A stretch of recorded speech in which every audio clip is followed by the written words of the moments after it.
Hey guys, Minutia Minute here, and thank you for joining me on a little Star Wars ramble today. I'm actually really excited to talk about this topic.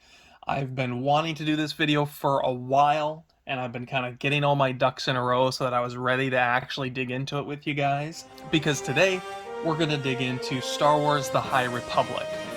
This is a series that I have been enjoying a lot up to this point. It's probably been the best thing that Disney's put out. It definitely takes its cues from some of the great Star Wars Legends publishing initiatives that you can see in the background of this video. And overall, it's just been a great ride, and the ride isn't over. It's actually just getting going.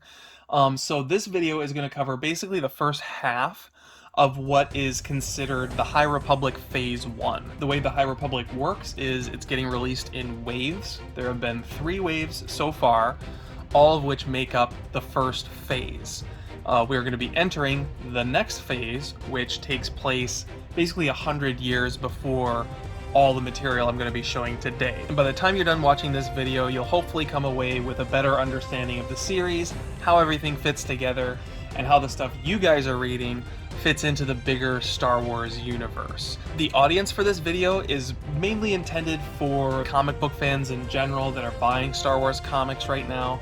I see a lot of videos of people picking up these High Republic books, but they're not reading them, partly because I don't think they know where to start or what's going on, and partly because they're just specking on them, which may or may not be a good idea in the long run, and I'll have some thoughts on that as we go. Now, I will say up front, this video is going to be spoiler heavy, but the point is to give you an overview of the timeline, so I can't really do that without spilling the beans on various stories, talking about the characters, and getting into some of the nitty-gritty. That said, I won't go into excessive detail, so there's still plenty of enjoyment to be had from these if you watch the video, and I am going to be going through everything in reading order.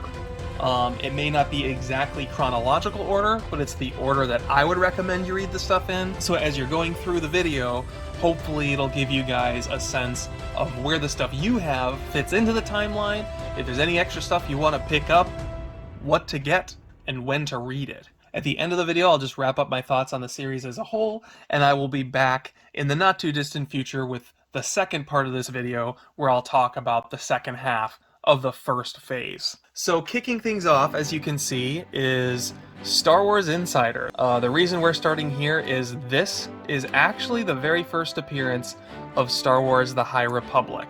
The first High Republic story was published in here, which is basically a prelude to the first novel that they put out in the series.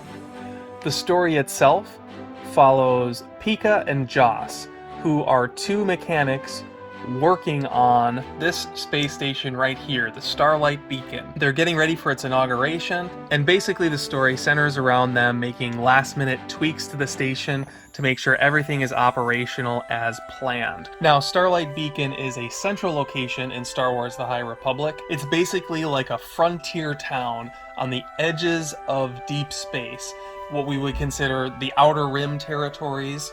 Not the core worlds, not near Coruscant, basically out in the boonies. Think Tatooine, think Jakku. The Republic is in a state of expansion, and the Starlight Beacon is a beacon of hope for the Republic's future. The reason this is called Star Wars The High Republic is because this is basically the Star Wars version of Camelot. Now, these stories basically take place 230 some odd years before the original Star Wars film came out.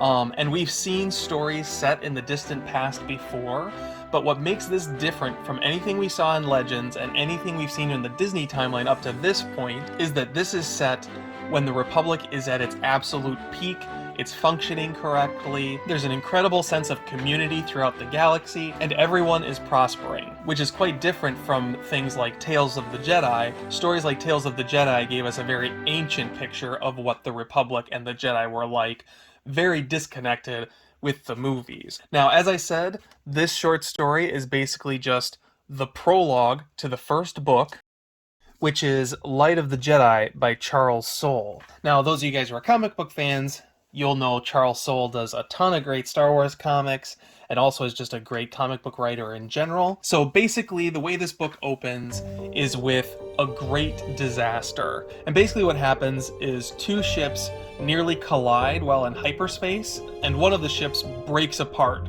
And as all the debris is coming out of hyperspace, it's supercharged, fast-moving, giant pieces of space debris that create havoc through several systems of the Republic. Basically, they're like oncoming asteroids, and the Jedi end up being tasked with trying to stop various systems from being obliterated by this space debris. It's a bit more complicated than that, but that's basically the gist of it. This book gives us a great introduction to all of the various Jedi that we follow throughout the rest of the series across multiple books, comics, etc. All of whom were basically on their way to this Starlight Beacon ceremony and then got rerouted into handling this great disaster. This is where we get to meet Avar Kriss, who's heavily featured in the comic books, Loden Greatstorm, and his Padawan, Bel Zetifar, who is featured in the comic books, I think, a little bit as well. Elzar Mann, who's a Jedi that's very closely connected to Avar Kriss. Burryaga, who is the Wookiee Padawan, who eventually I think becomes a Jedi. And I found that the framework of them dealing with this great disaster was a great way to bring in all those characters together, working in an exciting situation where all of their different character personality traits really start to come out and you really get to know them on the fly, which made this book a real page turner.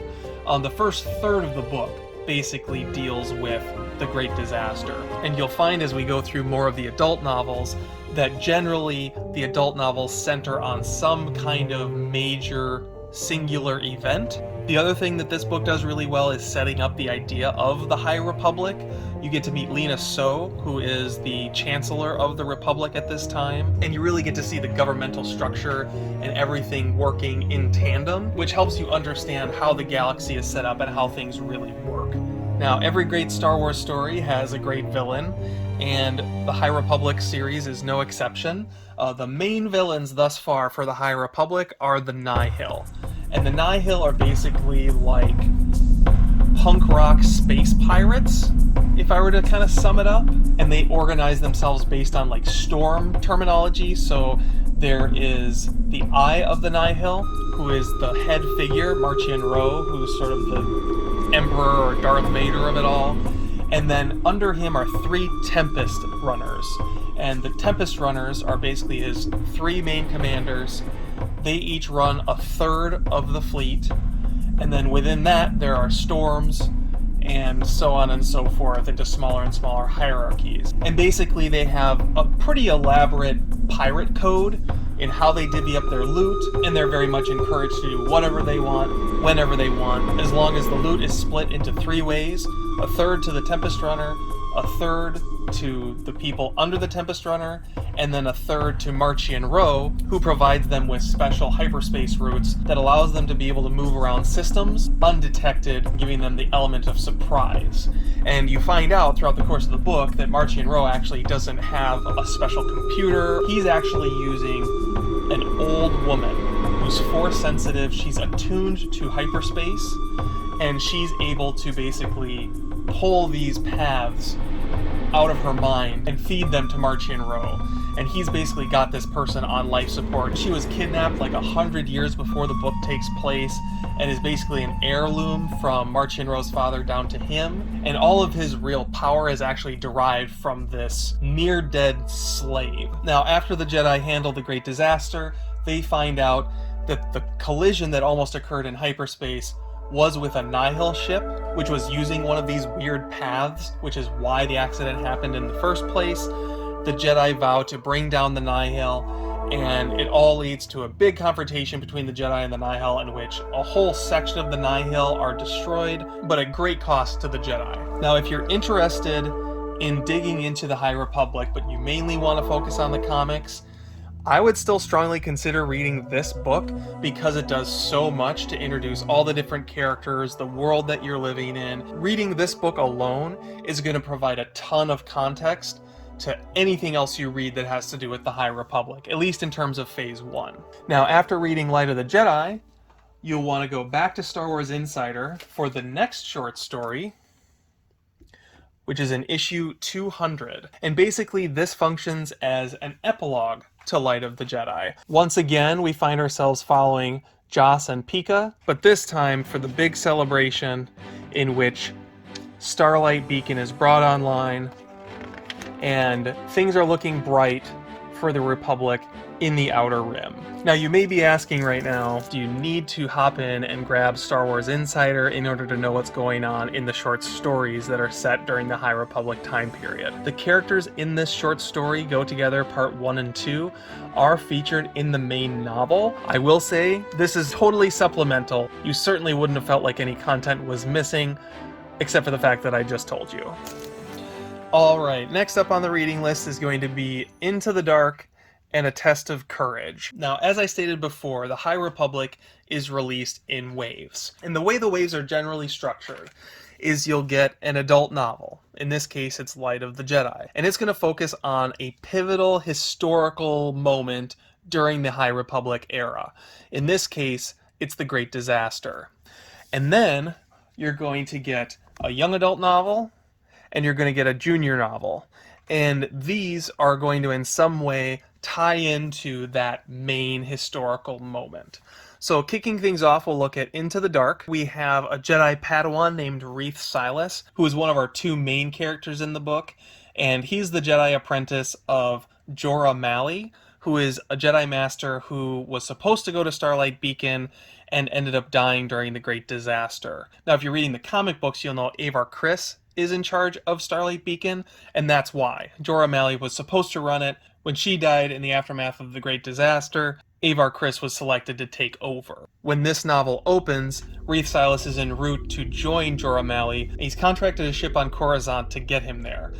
He's on a ship called the Vessel, and it is piloted by Leox Gayasti and his co-pilot Affie Hollow, who is the other main character of the book that you see pictured here. Because of the Great Disaster, the Republic orders all ships to go out of hyperspace and basically not travel because it's too dangerous. The result is they end up on an old Amaxine space station, which the Amaxines are an ancient race from ancient Star Wars history. I'm not going to get into that here. And the book kind of plays out a little bit like a mystical horror novel. They find these statues in the station, which are believed to be holding in them great dark side energy. But when they remove them, they find out that they were actually protecting the galaxy from the dark side energy in the space station. And you find out that the space station is filled with living plants. This book is the introduction of the Drengir. So again, if you're reading the comics, you certainly know what the Drengir are. They're basically like living zombie plants, and they're another major threat to the High Republic during this era. One of the interesting tidbits about them is that they were basically exiled by the Sith in ancient history because the Sith were afraid of them, which I think is a nice touch because we obviously know how dangerous the Sith are in and of themselves. So basically in this book, the characters unwittingly release the Drengir out into the population, and they're reawakened, and they become a major threat, which is dealt with over the course of the comic book. So this is another book here where if you're into the comic books, this is actually probably a pretty good book to give a read because it is going to give you a lot of context for the Drengir. I read the comic book after having read Into the Dark, and as I was reading it, I felt like you probably wouldn't completely be able to enjoy the comic without reading the book. Now, A Test of Courage, which is the junior reader for Wave 1, treads somewhat similar territory. It focuses on Vernestra Rwoh, who is the Jedi shown here. She's like one of the youngest Jedi ever to be promoted from Padawan. And then Imri, who ultimately becomes her Padawan at the end of this story. He has kind of a near brush with the dark side after his original master is killed, and Vernestra brings him back and takes him on as her apprentice. Basically, the overall plot of this story is they're taking this little girl, Avon Starros, who is a child prodigy from a rich family, the Starros family, who you might know from the Star Wars ongoing series. She would be related to Sana Starros, who famously claimed to be Han Solo's wife early in the new Marvel run. And while they're on their way probably to Starlight Beacon, although I can't remember for sure. Their ship is sabotaged, they have to go out of hyperspace, and then they're not able to go back to hyperspace because of the Great Disaster. They end up marooned on a planet, and they all have to kind of survive together. They discover that Nihil were on board the ship, they caused the destruction, and they're on the planet with them, and they have a confrontation with the Nihil. This book, while it is actually very good, is pretty skippable. You will see Vernestra Rwoh and Imri play very significant roles later on in the series, but I don't know that you necessarily need this as an introduction for them. You can probably pick it up in the adult novels, although this certainly doesn't hurt. And this might be a good time to just talk really quick about, obviously there's adult novels, teen novels, junior novels. I've found that the writing across them is actually overall pretty consistent. And if you look, like, the rotating cast of authors will work on the young adult and the junior and the adult novels, all kind of in tandem. They just kind of rotate in and out. The biggest thing differentiating the various different reading levels isn't so much the quality of writing as it is the emotional scope of the story and the overall threat level of what it is that they're dealing with.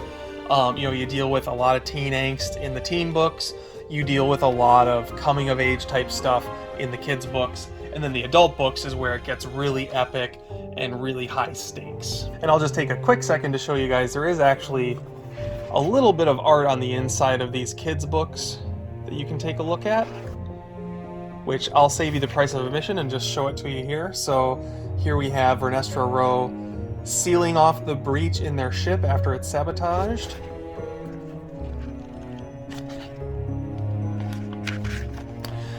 Here we have Vernestra Rwoh, Avon Staros, Imri, and company all on this planet trying to survive together.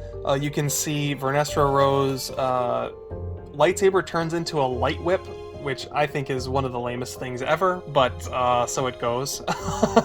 It wasn't so bad in the junior reader, but then, she uses that in the adult books a little bit as well, and it's a little bit eye-rolling for me. What else we got in here? Here's an early look at the Nihil, as Vernestra Rwoh is dealing with them. And then I think that is... Yep, that's the last picture in A Test of Courage. Okay, so once you've either finished or skipped A Test of Courage, there is one other junior reader book out there. This one I actually really strongly recommend, just because I really enjoyed it.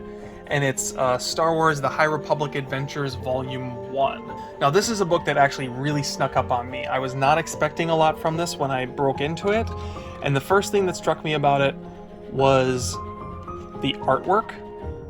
I just really thought that there was a very strong amount of detail and kind of Mobius lightness to it. It's like Mobius for kids, and I'm sure to a certain degree it's because you have a full-size comic book that's been shrunk down to this digest format, but you can't really argue with the result. It looks absolutely phenomenal, and I think that the coloring in it is also really solid. But then on top of it, the writing in this is absolutely top-notch. This story takes place in the immediate aftermath of the Great Disaster, and you follow these local children on a planet called, I think it's Trimont 4, if I remember correctly, and they're both dealing with the fallout from the Great Disaster as debris is coming towards their planet, but then also an attack from the Nihil. And what's cool about this story is it's told from multiple perspectives in parallel. So you see, the young girl and the young Jedi, and their stories are kind of virtually intertwined in the inner monologue. So it's like they're kind of finishing each other's sentences, but from a different point of view, which I thought was really cool. You can actually see an example of it right here. Now, this book also has some pretty major repercussions for later on in the series, because the reason the Nihil have come to this planet is to collect some kind of a relic. It's the first half of 2 parts, and it's some kind of weapon.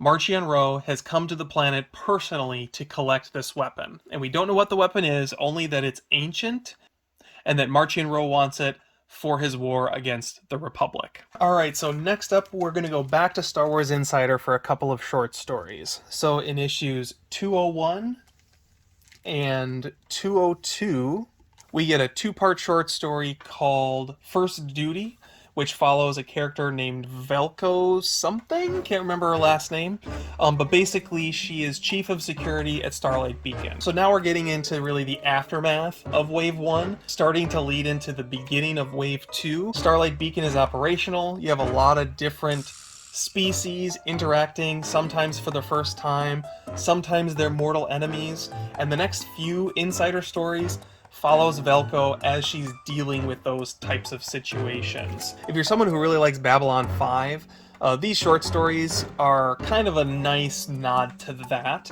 They're certainly fluff, but I enjoyed them. I'm actually really glad that I've been reading them. So we got First Duty in issues 201 and 202, and then in issues 203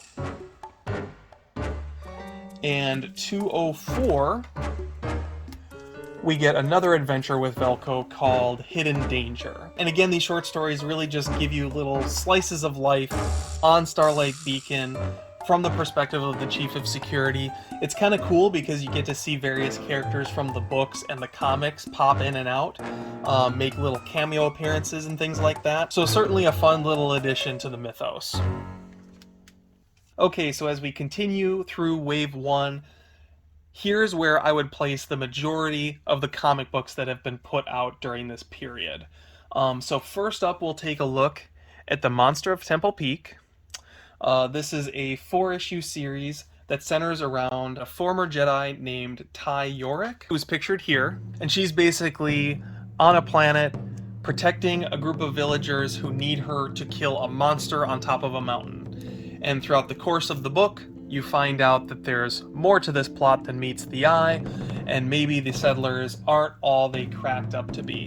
Now you'll notice I'm picking this up in single issues, and those of you guys who know me know I read everything in trade. The reason I got these in single issues is because this was originally supposed to be released as a graphic novel, and with IDW losing the rights to Star Wars, I'm not really sure if this book is actually going to get collected anytime soon. I'm sure it will at some point, but it's kind of hard to say right now, so I went ahead and picked this up in singles. You'll see when I get to it some of the later Star Wars High Republic Adventures books I'm also getting in singles just to hedge my bets. If you were into Star Wars around the time of the Dark Horse Marvel handoff, there were some really key stories that got abandoned, and even the trades became super expensive. For those of you guys who know your Star Wars, yes, I was lucky enough to get my copy of Darth Maul, Son of Dathomir when it was new, because this book started going for like $300 a pop until Marvel came back and reprinted it. I don't know how much the Dark Horse version of this is worth now, but at the time it was wicked expensive, and it was the one Dark Horse story that was actually considered part of the Disney canon because it's based on lost episodes of the Clone Wars. Anyway, back to High Republic. The point is, if you're someone who's a specker, this actually might be a series worth holding on to, but not because it's the first appearance of Ty Yorick, and I'll talk more about my thoughts on specking about High Republic towards the end of the video, but because this could actually end up being kind of lost in the transition for a while, and the books might see an increase in value. Although these are super heavily published, so I don't know, chances are not that strong. But you never know. The comic book market as it is right now does all kinds of crazy stuff. So I'll take a second here just to give you guys a quick picture of the art in here. Honestly, it kind of left something to be desired in my opinion. You know, the cover art I guess is fine enough. On the inside, it's okay. The main detractor for this, to me, is in that the majority of the book is like this, where there's just a lot of empty space, and I think that comes from the fact that this was originally supposed to be a collected book, and you can see like it's expanded out to full pages on some of it. Issue 4 probably isn't the best example because they probably had the most time to go in and correct it, but especially in the first 3 issues, there's a lot of pages like this, where it's just like empty space on the tops and bottoms. Here's a perfect example, like why is this so small? And the reason is because it wasn't supposed to be in a comic book format. It was supposed to be in a junior reader format, more in the shape of something like this. That said, as far as the story itself goes, it's fine. Like, it doesn't really have that much to do with anything other than introducing Ty York as basically a lost Force wielder, used to be a member of the Jedi, is no longer. You find out her backstory. She does play a pretty pivotal role coming up in one of the adult novels, but it's also, even in there, still a supporting role. I actually read the novel before I read this miniseries. I instantly knew when I started reading the novel and I met that character, I was like, oh, I bet this is that character from The Monster of Temple Peak that I haven't read yet. But I only really had that reaction because I knew that that book was out there and I hadn't had a chance to read it yet. I don't know that it would really make a huge difference in the grand scheme of things. It did not detract from my enjoyment of the adult novel when I read it. So for the next couple comic books, things are going to kind of bounce back and forth a little bit. So the chronology maybe is going to be a little bit funky, but I'm going to present these in what I think is the best way to go about reading them. So first up is going to be Star Wars The High Republic main Marvel series. The first volume is called There Is No Fear, and it follows Avar Kriss running Starlight, and then also hunting down the Drengir that were introduced in Into the Dark. I found this story arc to be pretty fun, not mind-blowing by any means. This is probably one of my lesser favorite High Republic storylines that they've done across the books and the comics, but it is good to see what happens with the Drengir. The idea that they gang up with the Hutts to take the Drengir on is interesting, and you also get a little follow-up with what happened to some of the characters that were featured in High Republic Adventures in that first trade paperback. Now, after High Republic Volume 1, we're going to pull a little bit of a maneuver here, and we're going to read the first half of Volume 2, Heart of the Drengir. The second half we're going to save until a later video, and I'll explain that when I get to the end. But the reason is because this arc in which they take out the Drengir once and for all wraps up midway through this trade, which is really annoying because Marvel's actually been really good about setting up their trades and making sure that they all flow nicely together. This is one circumstance in which it kind of doesn't. So we see Avar Kriss taking the Drengir on, we have the Hutts in league with them, and then we get into the aftermath. All during this comic book, they're talking about the idea that on the planet Velo, there's going to be a Republic fair, and it's going to be like this great technological expo, a celebration of the High Republic in all of its splendor. They build up to that all throughout the course of this second volume, and then you find out at the end of what would be issue 8 that the Nihil have come back and they've destroyed the Republic fair. Now, this is where, again, this is just a matter of personal preference, but as I said, in each of these different waves in the adult novel, they always center around a major historical moment. In the next novel, which is called The Rising Storm, the central focus of the book is on the disaster that happens when the Nihil attack the Republic fair. So you might want to wait to read this second volume until after you've read that novel, but I find that it's just a little too confusing because a lot of what happens in here is still lead-in, and ultimately, from a narrative perspective, the information you get about Velo in this is really just great foreshadowing for when you pick up that novel to read it. So for that reason, I say read through issue 8, and then you're going to go ahead and park it on this book. We're going to wait to revisit the rest of this second trade paperback when we get to the next video in this series. Now, another book that kind of follows a similar path is this manga that Lucasfilm is putting out. It's called The Edge of Balance, and it follows another young Jedi Knight named Lily Tora Asi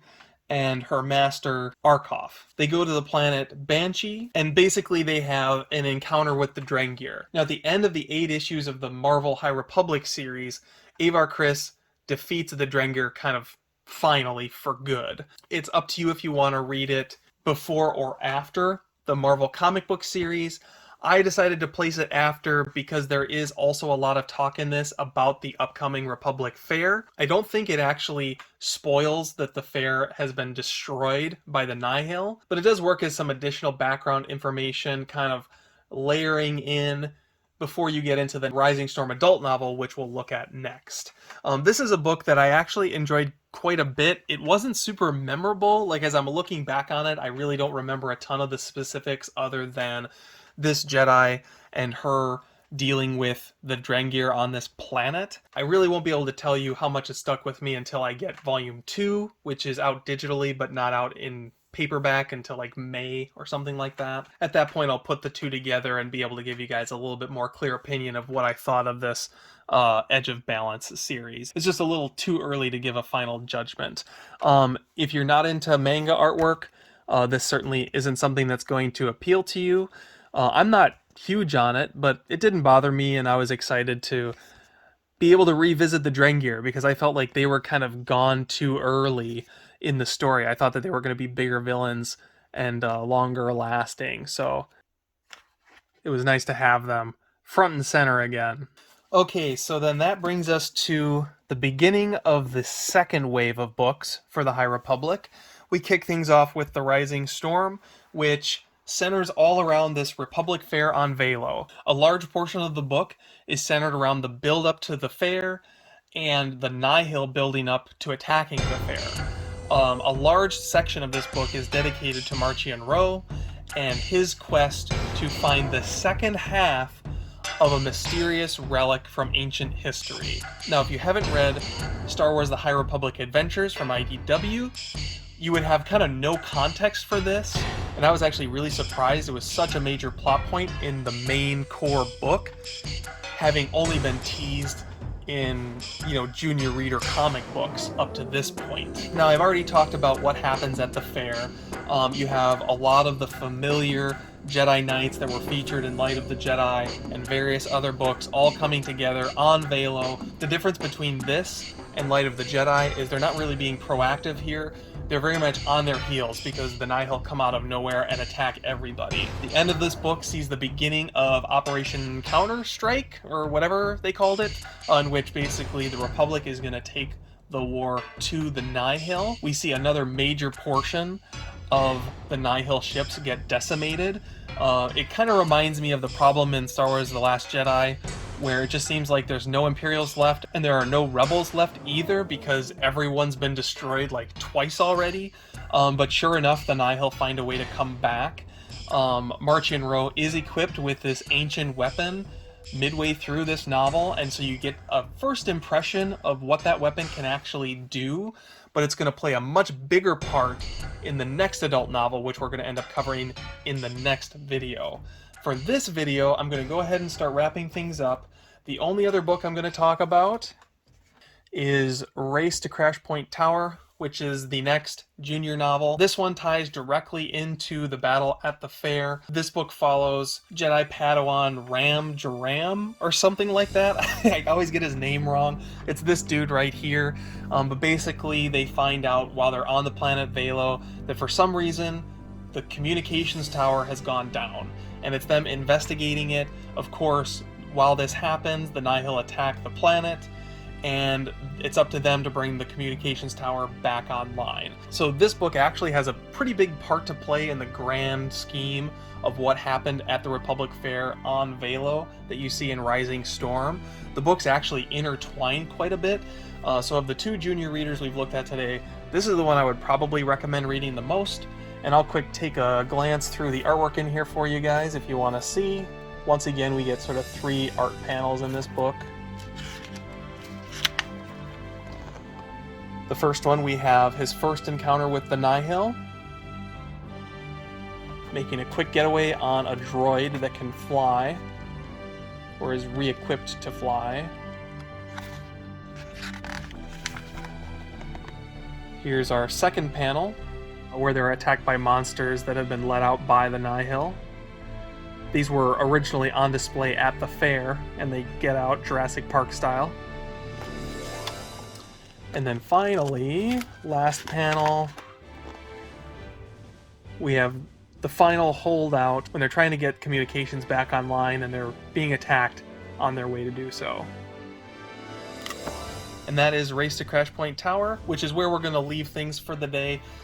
There are a few books that still have to come out, a few books that I'm still reading. I'm about halfway through the remaining content for Phase 1. As soon as I finish it, I'll give you a reading order for the rest of these. In the meantime, I hope that this gave you guys some context for the stuff that you're reading, and I'll just close with just some basic thoughts about the series and about specking on the series. As far as the series itself goes, I'm having a tremendous amount of fun with it. Really, the highlight of it is what they've done to grow the universe.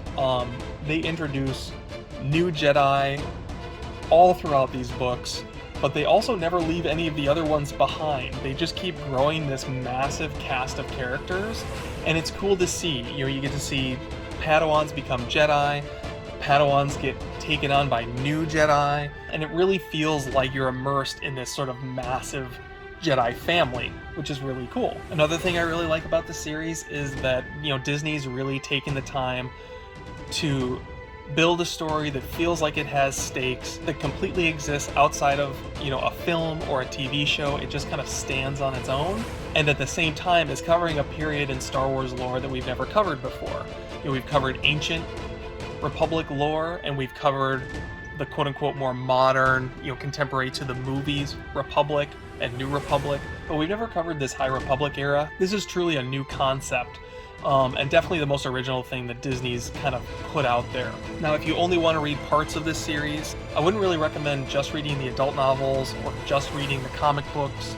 I would really say you want to make sure you read Light of the Jedi and The Rising Storm.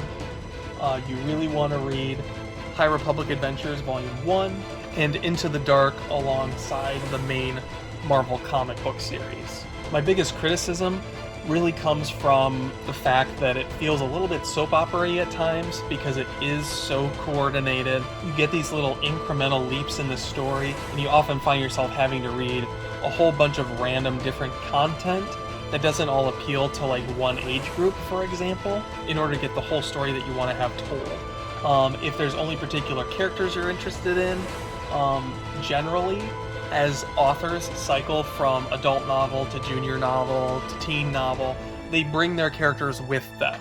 So if you just follow a particular author, you'll probably get an overarching arc of one character or another. I think that that's actually a really big detriment to the series because, like, Joe Schmo might really get into the High Republic, but they're not going to go out and buy like a junior reader. Like, you have to be a hardcore Star Wars nut like me to do that. One of the things that made Legends so great was that Lucasfilm contracted out to Del Rey or to Bantam Books or to Dark Horse all these different stories, and Lucasfilm didn't come up with the stories. They just sent the license out and told everybody that they had to play nice. And as a result, everyone had a vested stake in making sure that their content was the best and couldn't be passed up. It meant that if you read the comics, like, you were going to get a complete story. If you read the adult novels, you were also going to get a complete story. Because it wasn't necessarily as much about playing nice as it was about being the best and having the best story.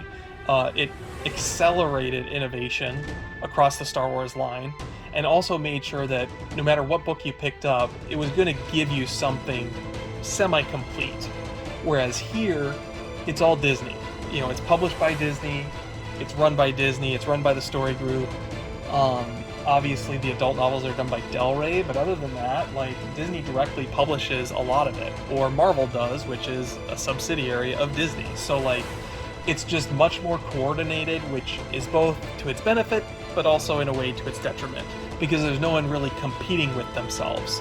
You just have the Story Group and a specific set of authors all playing nice in the sandbox. And ultimately, that's never going to create as good a work as you can when you have Timothy Zahn writing Heir to the Empire, at the same time Tom Veitch and Cam Kennedy are working on Dark Empire, and them butting heads and trying to figure out how it's all going to fit, while still purporting to be top dog on the block. There's a reason why Dark Horse's era for Star Wars was the best. Now, a final note on specs. I think that speccing on Star Wars The High Republic, overall, probably not the best idea. There are so many different characters, so many first appearances to get out there.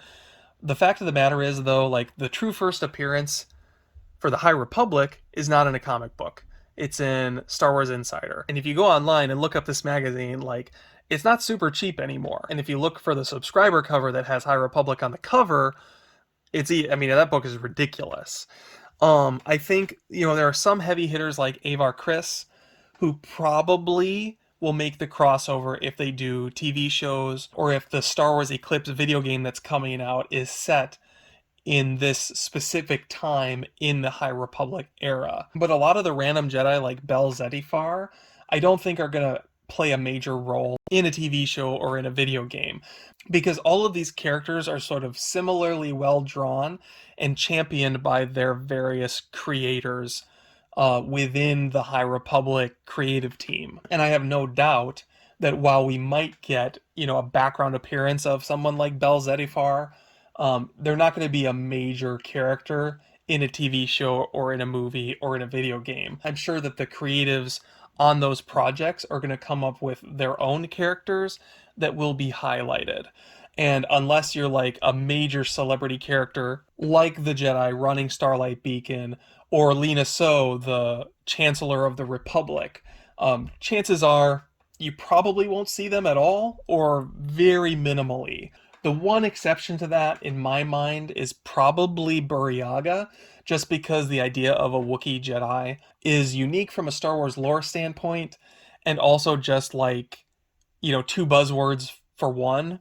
Obviously, even if you don't like Star Wars, you love Wookiees, right? And so the idea that he might cross over, I think, is fairly strong. He's definitely one of the more memorable characters, even though, he's really only the main character in the children's books, which I didn't cover here, but there are children's books that are set basically during the major historical events of the adult novels, but told with Burryaga as the main character and in a much more lighthearted, adventurous way, with, of course, a giant teddy bear. But other than that, if you're just in it for spec, I mean, certainly I wish you luck. I don't do anything spec-wise, so I'm certainly not the person to really be giving advice. But I am a Star Wars guy, and I know how these things generally go, and I think you're probably building yourself up to disappointment, in all honesty. The main purpose of this video was to give you guys context, so go read the books you got. At the end of the day, I hope that that's what you guys do. I hope that this gave you a greater appreciation of the books you've been picking up, and if you haven't read them, now you can go read them and hopefully enjoy them. If you enjoyed this video, please leave a thumbs up. If you stuck around to the end, leave a comment. Let me know you watched this whole thing, because this video is going to be mammoth. If you enjoyed this content, please be sure to let me know, and I hope you guys have a great week in comics, books, movies, Star Wars, cards, all the rest. Thanks for watching.